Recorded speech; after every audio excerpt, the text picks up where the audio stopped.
Welcome to the interview series made by a grocery store. In this series, we explore the world of local vendors and businesses and the road they travel to bring their products to your shelf. I'll be your host and guide, Tegan Cunahan. Welcome to For the Love of Local.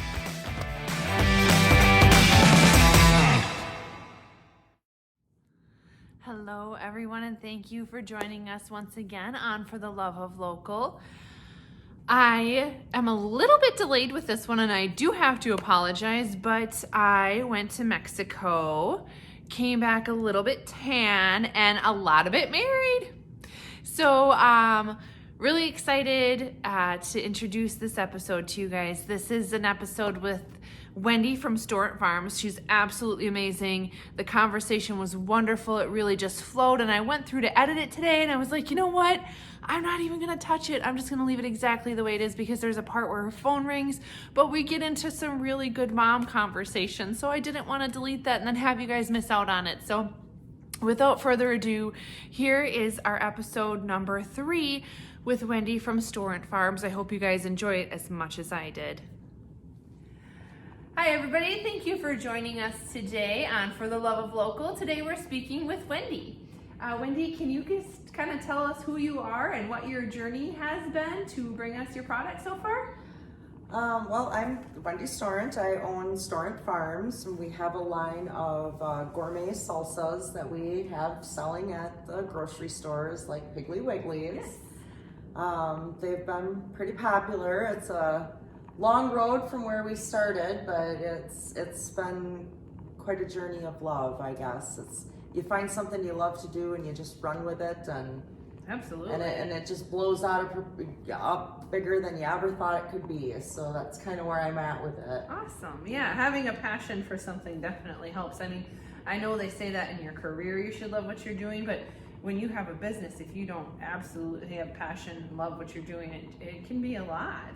Yeah, we grow, right now we still grow all the tomatoes and the peppers on the farm. Oh, that's amazing. And then we cook it. We have a USDA, FDA approved kitchen on the farm. So wow. You can't farm if you don't love it. You really can't farm in any way, shape, or form if you don't really love what you're doing and really have a passion for it. So. Absolutely. So when did you kind of go to the salsa route? Was there something that triggered that for you? Just something you've always loved? Well, it's actually a really funny story. I never would have imagined 10 years ago that I was selling salsa at grocery stores for a living.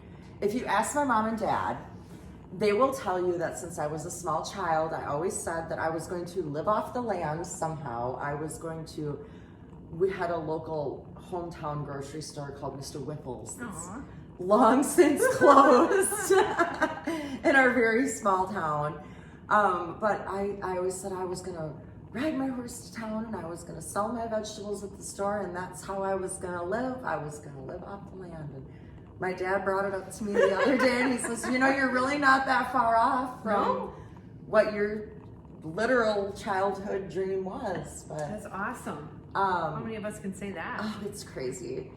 We, about, I want to say 5 or 6 years ago, the Packers, obviously we all love the Packers. Oh, yes. God bless the Packers. Yeah. We used to go down to our local watering hole, the tavern, and for the Packer game, and you'd have a potluck. Everybody would bring a dish to pass. Everybody knows, it's Packerland. Everybody's done that. So my dish to pass for my husband and I was a bag of chips and a jar of salsa. So I made it for us at home. The medium was the original recipe, but I stopped bringing it because I was running low, and a couple people said, where's the salsa? What's going on? Where's the salsa? It's so good. It's, and I was like, well, I'm almost out. And they offered to, Krista Martello was the first one who said, can I buy some from you? I'd like to buy it. And I was like, you're kidding me, really? Like, how much would you pay for it? And she set the retail price, and I kind of backed off for wholesaling much later on, a few years later, once I really got into it. But that kind of sparked it. I decided to go crazy and grow 30 pepper plants and tomato plants the next year, which I laugh now because this past year we grew 1,600. So for me to consider 30 tomato plants in the beginning crazy Oh my goodness. just shows you the growth I'm just that we thinking went through. 1,600 Tomato of plants any alone. plants. Oh my gosh. Still hand planted, still hand weeded, Wow. still hand done, everything. And do you do all that, or do you have staff I have now? one person. I hired one person last year to help with the harvesting, a picker. Okay. I hired a picker. Gotcha. So Yeah. I couldn't have done it alone last year. Thank God for Sharon. But I started that way, and then it got to be, you bought it from me if you knew me, and it was the secret salsa, the Storandt Farms Everybody secret salsa. had to have it. And I started making strawberry jam, because I had been making that all of my life and selling that too. So eventually it turned into doing craft fairs. Okay. And, farmers Farmers markets and doing all kinds of jams and salsa, and then state fair, which was a huge undertaking. Oh my gosh, I'll never do state fair again. How huge is that? It was huge. But I kept selling out at the craft fairs, and people wanted to be able to buy it online. Well, to be able to sell online, as anybody who has attempted to do a food business will find out, you need a USDA approved kitchen. So that's a whole nother story where I tend to bite off. I tend to make decisions based on 40 to 60% information. Like if I have 40 to 60% of the information, I'm probably gonna jump on it. And that was one where I probably should have had more closer to 60% than 40. And it was quite an undertaking that, nobody besides me apparently opens a commercial kitchen in 60 days, but I got it done. So wow. Yeah, it was a fail first and then succeed, which sometimes happens in business. You fail first, happens all the time. So that it took 2 inspections to get it properly opened before we could use it and cook commercially and sell online. So, but it's a running joke in our family now that only Wendy would do something that takes normal people 2 years. I would be like, oh yeah, 2 months, no problem, we'll get it done.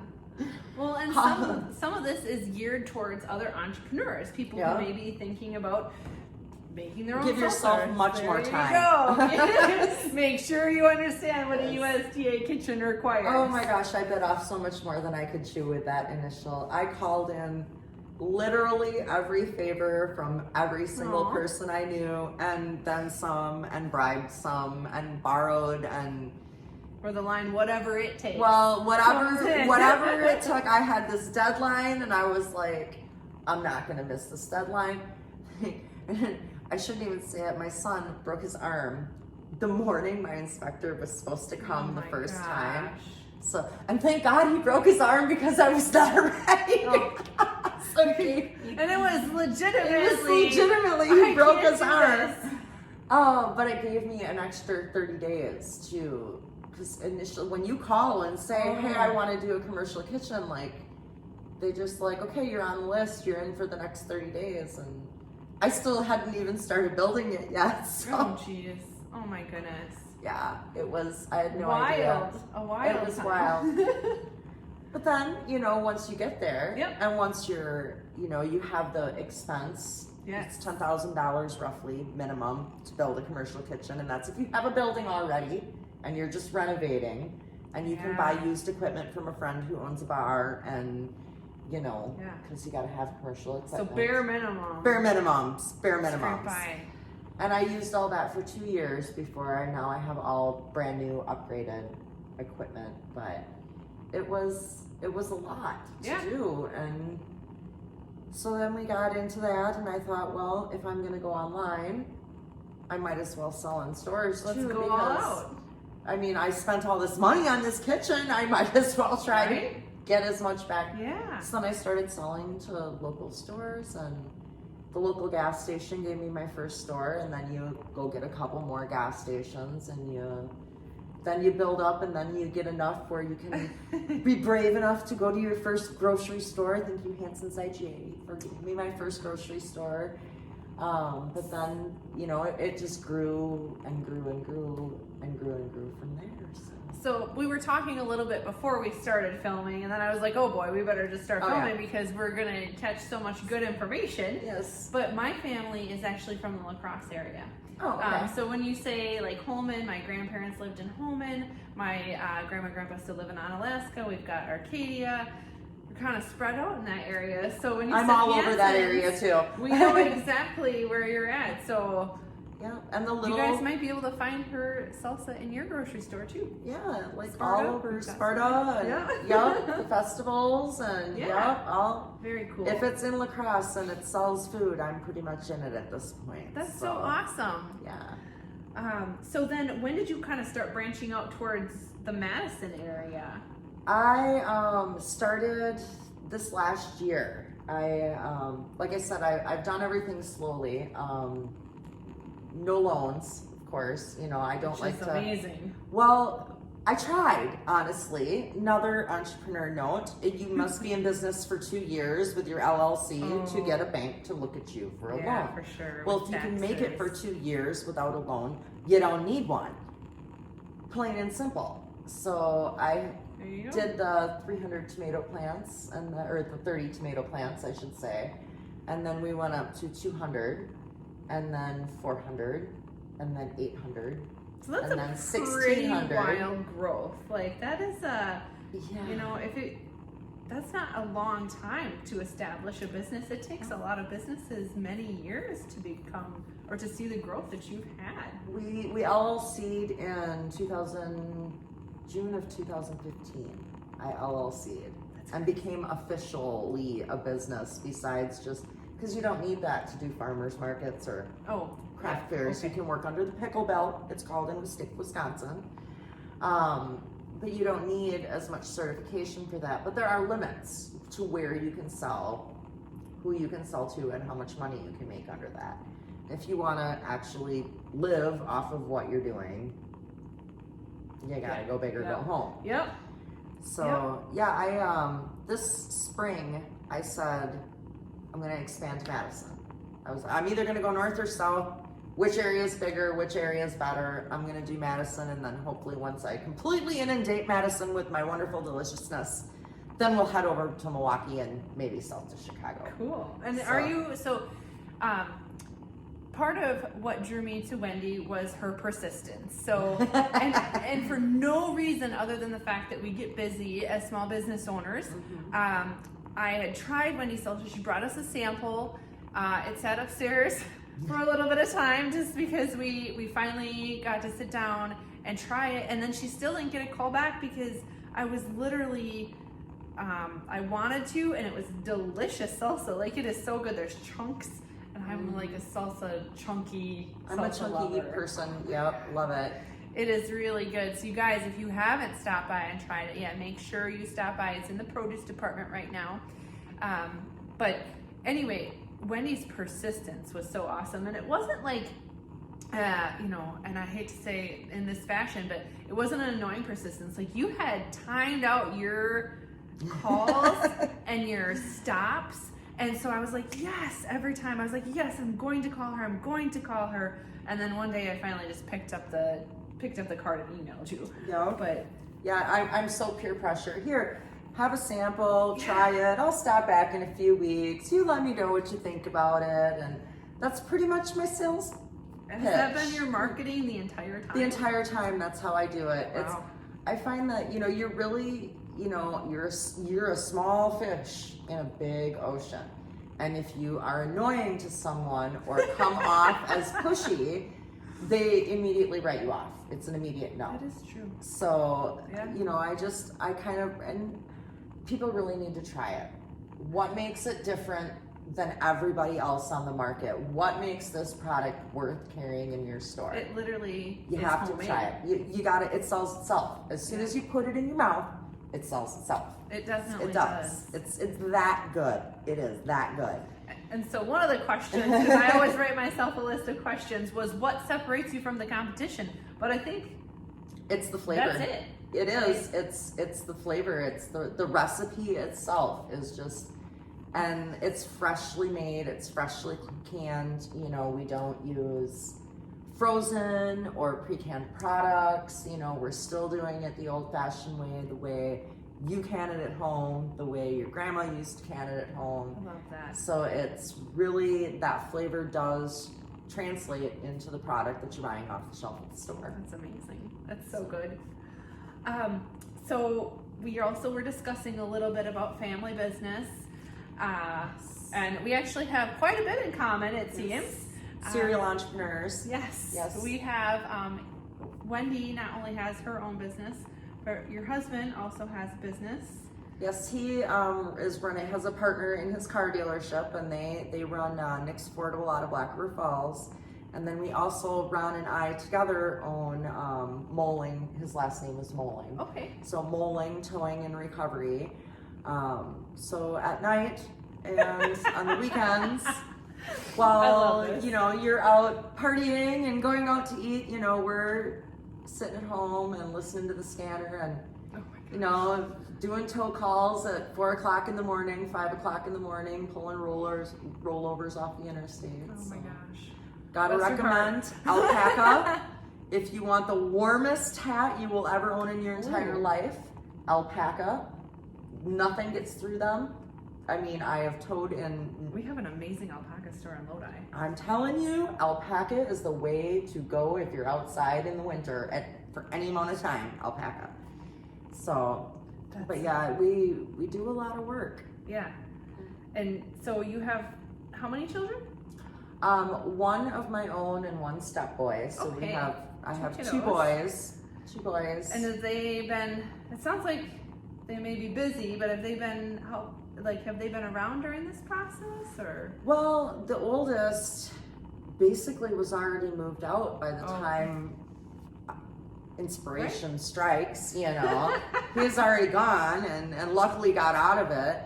The younger Didn't one have to pick any tomatoes. he was not a tomato picker. The younger one did get roped into it for a year or two, along with his friends. Got roped into much free labor. Thank you, guys.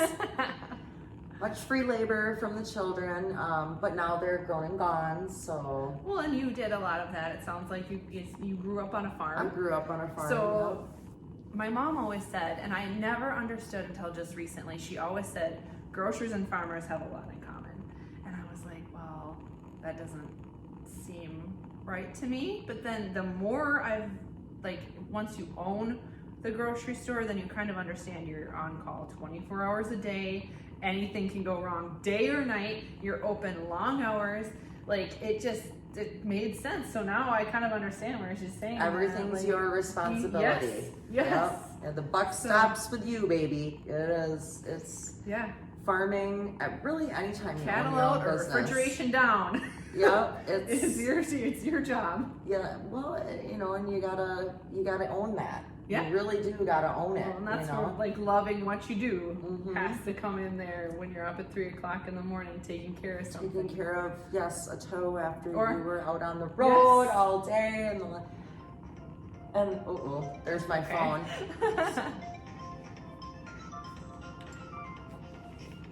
I thought I had that turned on. It's not a big deal. It's going to be. I already texted the husband. I'm like, I'm going in to do this. So don't come. And the kids. I don't know how your children are, but my youngest, he's 19. Okay. Calls me. I mean, you talk to him. Once they're out of the house, it's like every 2 weeks, you know, if they need money or laundry or groceries or something, you know, whatever. I'm proud that I've raised them to be independent enough that they don't need me every day. But when he does need his mother and he has a question, he will call me 40 times in a row until I answer the phone. He needs you now, Mom. There is no, I mean, how could you possibly not be sitting by the phone waiting with bated breath for me to call you, Mother?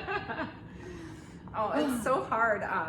Our boys are 12 and 14, and they're just so independent. Like Carter helped with the groceries today, but then just took the dogs and went downstairs, and that is literally what they do now as teenagers. And I'm like, oh my gosh, I don't like this. Like, I'm by myself if I'm here. Yeah. And and they'll get to the stage where if they were anything like mine, they will hate you for a few years. Oh, I hope not. They will hate you, That and might then happen, though. at some point in time, once they turn about 19, they will need your help desperately or get into trouble, and then all of a sudden it'll be one day. Mom will be cool again? Mom will be, no, you won't be cool. Oh. You'll never be cool again, but you'll be right. Okay. And you'll have to settle for that. I'll take that. I'm sure my mom was like ready for that too when she got to be right. So as far as business, do you have any major business goals? Like, do you want to be in every The store next in Martha Wisconsin? Stewart minus the jail time. Someday I will be as publicly known as, Rachel Ray or Ree Drummond, Storandt Farms. Storandt Farms. Wendy Wendy Storandt. Have my own dish line. Remember that Walmart. name because it's gonna be big. Save this podcast. I should probably get my autograph. before Yeah. she goes today. No, actually that, I joke, I'm a big fan of outsourcing. Like, I'm not an expert at everything. Yeah, and it was hard absolutely. at first for me to let go of the labels, of the website, of those things. But I have since learned through looking at the work that other people do as opposed to the work that I provided for myself, that sometimes it's nice to let people do the job that they were meant to do in life, and you just stick to the salsa lady. Yeah, stick to what you love what you know and and what what you're you good love. at, and let everybody else do what you're not. There's so many things I'm not good at. The labels, oh my gosh. I look back, I have reworked the labels 4 times now. And I look back over the progression, and each time I redo them, I look at my old ones, I'm like, how did I ever sell salsa with those? My gosh, how did I ever sell salsa with those labels? But at the time, you're so confident in what you're doing, and you're so confident in your product, and really you're not selling a label, you're selling the deliciousness that's inside the jar, which they're trying and liking. So, but getting back to the point behind this is the guy who does my website, Blue Group out of La Crosse. Okay. They take care of my website. They do a much better job than I ever could. I can't fix a bug to save my life on the computer, so I have no idea what I'm talking about. I just call them and I'm like, I don't know, this thing happened and it's giving me an error message. Please go fix it. Make it work. He asked me that same question. He said, what do you want to, where do you want to go with this eventually? Yeah. Do you just want to be that nice little niche homemade, and make enough to live on? Or I'm like, oh no, I want to be Martha Stewart. I want it all. And he's like, That's awesome. he laughed, and I was like, I'm not laughing, I'm quite This serious. is a real thing. This is a real goal here. And I explained it, and my husband always says to me, he's like, your head is in the clouds, you're just so far up there. And I'm like, I often say this to the kids. If you shoot for the moon and fall short and hit the stars, you're still much better off than you ever were without trying to begin with. So if I aim for Martha Stewart minus the jail time, and I end up, just hitting a 6-state distribution network, that's pretty still, okay. Pretty okay for a girl from Mindoro who just used to bring salsa to the bar for a dish to pass. That's so awesome. That's such a great goal. I'm glad that you have such a high goal for yourself. I think that's important. You gotta own all the Piggly Wigglies, not just one of them. You gotta go big. Go for broke. Yeah, go for broke. 6 Piggly Wigglies.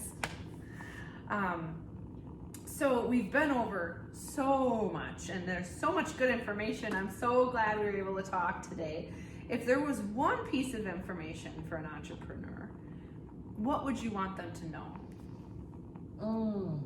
don't ever give up, because you will want to give up at least twice a year, maybe 3-4 times a year, sometimes more often, maybe twice in the same month, but you will want to give up.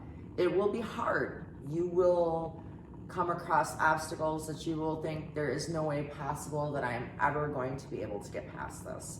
But you will figure it out. You will cry and you will walk away, and then you'll come back to it the next day, and you'll do that over and over again until you figure it out, you know? Yeah, you have to, right? Once you're in that boat. You know, I grew to the point this year where next year I won't be able to do it all on my own. So I'm at one of those precipices right now. Do I distribute? I'm already getting in with a distributor, but do you go with a co-packer, or do you hire cooks and build a facility? Which way do I go with it? Yeah. You know,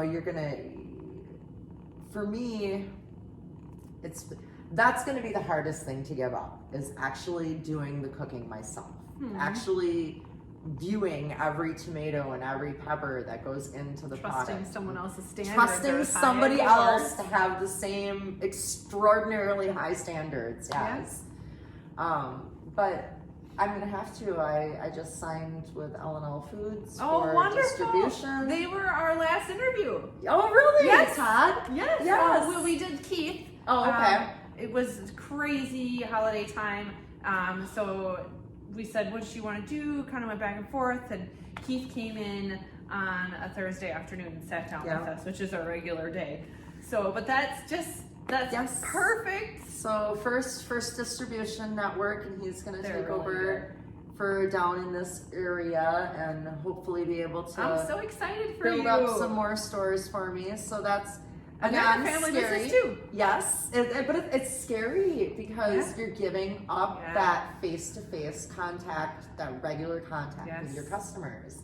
So scary, but I trust them. Yes, I trust what they're what they're doing, and pretty confident that somebody who started small like I did will know what to do with my wonderful deliciousness. I'm so happy for both of you guys. that is the route you went. That's gonna be just great. It seems like it's gonna be a good little business partnership. Yeah. So yeah. Oh my gosh. So is there anything I forgot to ask you? Is there anything you want to add? We went through so much. I know, on and off camera, and it's been so nice talking to you guys. Oh, I know, it's wonderful. I love doing these because people like to know. Oh, you want something I should let the customers know? Sure. Although we are not certified, we are gluten-free and non-GMO.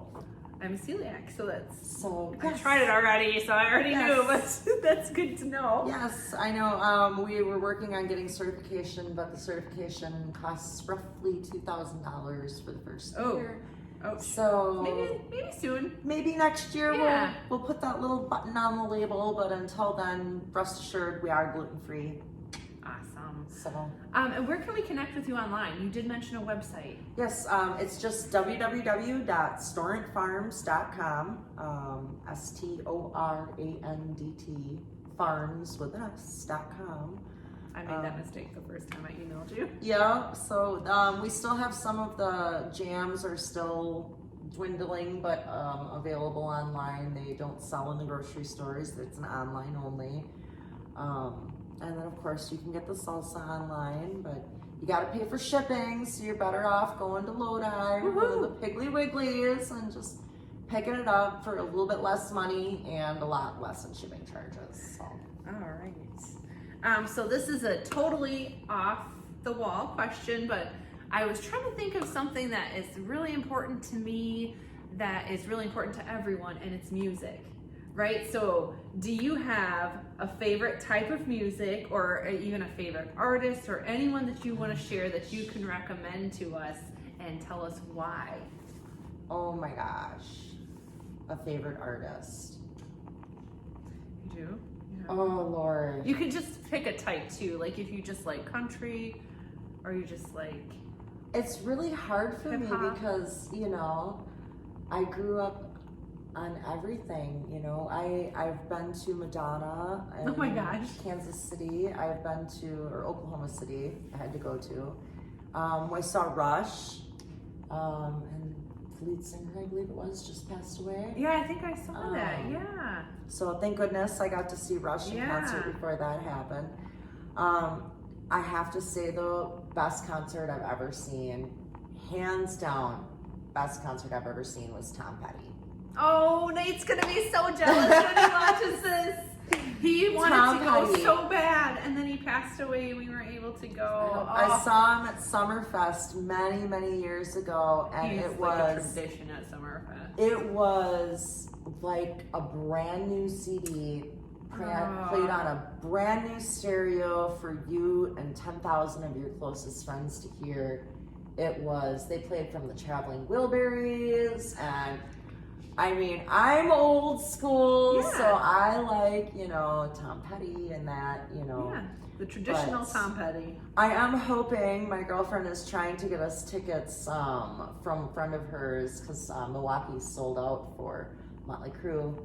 Oh, Joan Jett, gotta love Jett's right Joan there. Jett. So that would be worth it. That would be a good concert to go to also. But if my favorite, I know I'm old school. Tom Petty. That sounds maybe great. some Don Williams. Lord, I hope this day is good. If you've ever, I don't think.